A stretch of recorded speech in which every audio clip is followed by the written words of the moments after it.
two people decide to lose the same amount of fat. One trains hard for an hour every day. The other never exercises at all.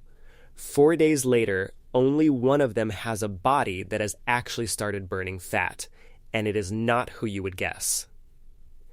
Let me back up for a moment, because what you are about to hear flips something most of us have believed our entire lives. If you go to the gym and train, you will burn fat. If you go for a walk, you will burn fat too. That much is not in question. But I am not talking about which fuel you burn in a single moment of movement. I am talking about the real prize, actual fat loss, the number on the scale, the visceral fat packed around your organs. So here is the question that truly matters. Who wins? The person who trains hard for 1 hour, or the person who simply moves all day? Deep down, most of us already suspect the answer when it comes to living longer. That part is not exactly rocket science. Look at the cultures where people live the longest. Many of them do not exercise the way we picture it at all. They do not crush leg day, they just move constantly. They walk to the market, work on their feet, and take the stairs. They stay active from sunrise to sunset, and they tend to outlive the rest of us.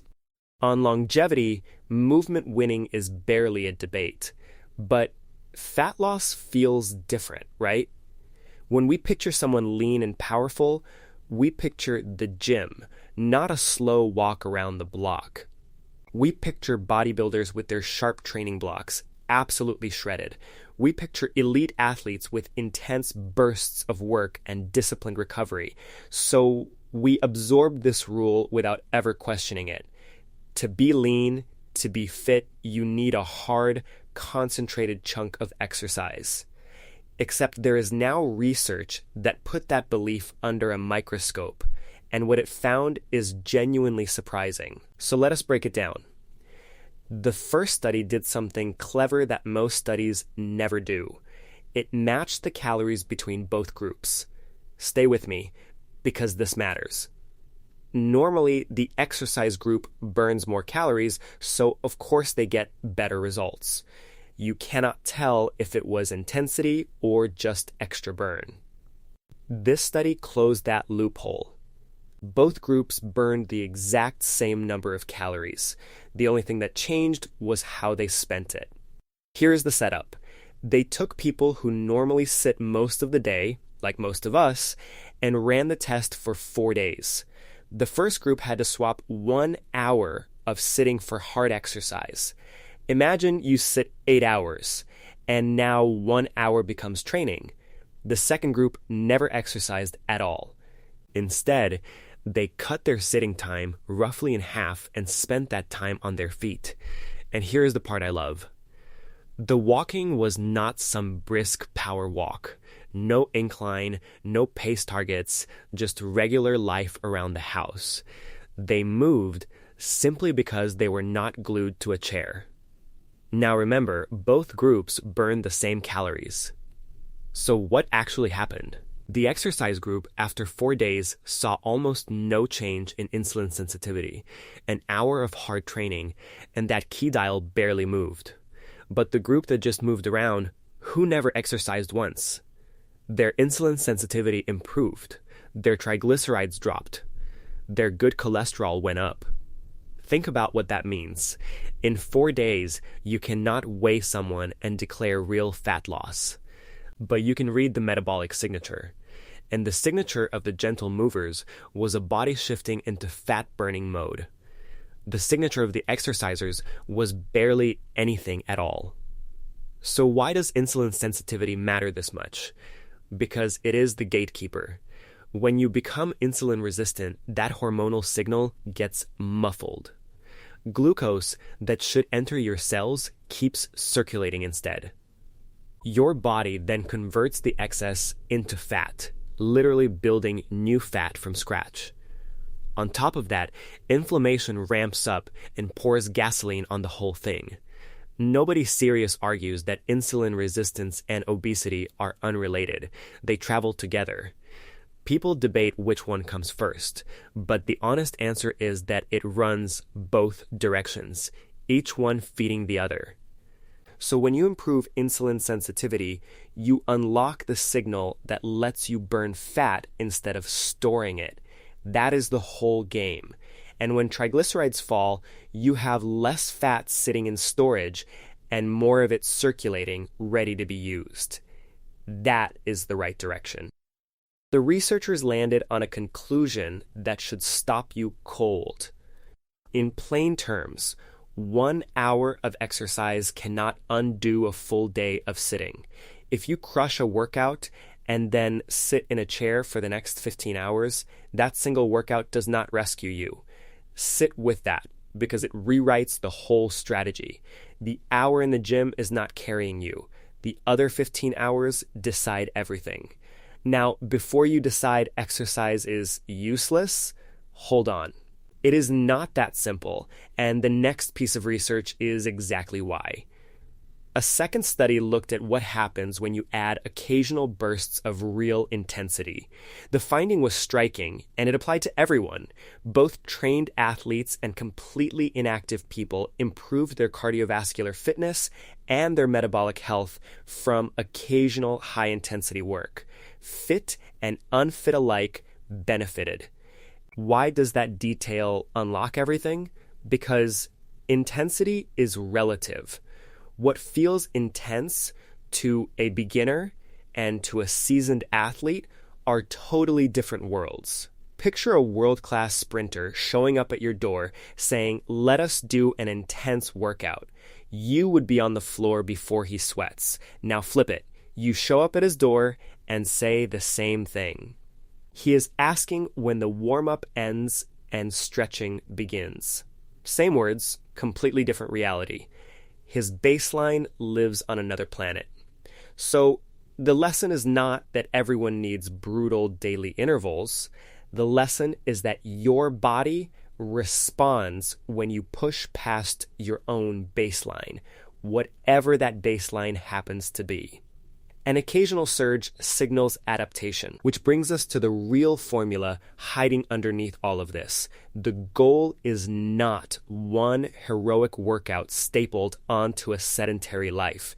The goal is to raise your baseline. Your baseline, the sum of everything you do when you are not exercising, is what truly drives fat loss. There is a name for that baseline. It is all the energy you burn, fidgeting, standing, walking to the kitchen, carrying groceries, and pacing around. And over the long haul, that everyday movement burns more fat than your workouts ever will. Period. Hands down. It is the quiet engine. But here is the reconciliation.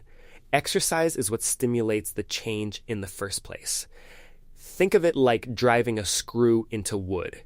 The workout is the first tap that gets the tip to bite and sets the angle.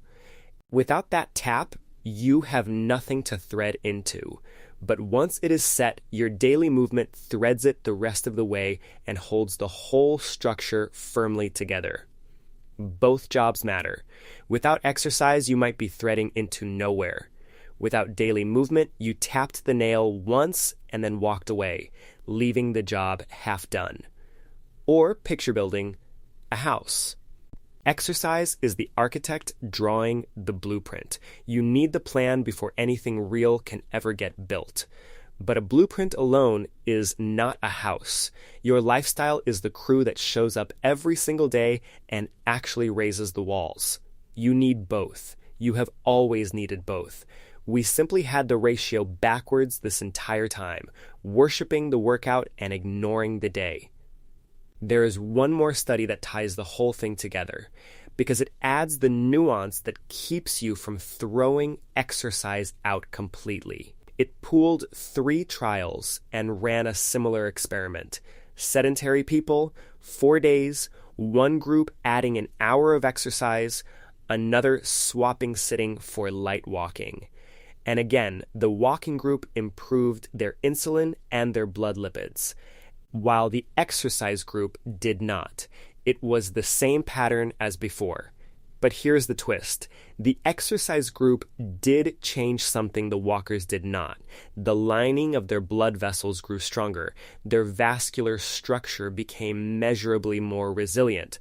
So exercise was not useless. It was hitting a completely different target than the daily movement. Exercise and daily movement do different jobs. And notably, the effective dose of exercise was smaller than you would think. You need far less than you fear. So let us pull all of this together into something you can actually use, starting today. It is simpler than the fitness world makes it sound. Do not sit as much. That is the headline. When you are parked for a long stretch, stand up, walk a lap, then get back to it. Move as much as you reasonably can throughout the day, because those scattered little minutes are what quietly reshape your metabolism over time. And here's the part that surprises people. Eat a little more of the right stuff. Not junk, but quality food that fuels your movement. So much diet advice screams eat less and move less, a shrinking spiral where you are tired, stiff, and doing almost nothing. Flip it. Eat well and move more. Stoke the fire, then make sure you actually burn that energy by pushing it through your body with movement. A well-fed body that moves all day beats a starved body slumped in a chair every single time. That is the trade you want. Then, a few times a week, add a burst of real intensity relative to you to send the signal that drives adaptation. Not every day. Not until you are wrecked. Just enough to tap the nail and then let your everyday lifestyle quietly do the rest of the heavy work. And if you are an athlete, ignore the occasional part. You can and should train hard, chasing performance the way your sport demands. But even then, do not let the workout become an excuse to sit like a statue for the other 23 hours. Stay active anyway. Because at the end of the day, the winner is not the one who trains hardest for an hour and then sits for the rest. It is the one who simply refuses to stop moving. Build the plan with intensity. Then let your ordinary, everyday life quietly finish the build.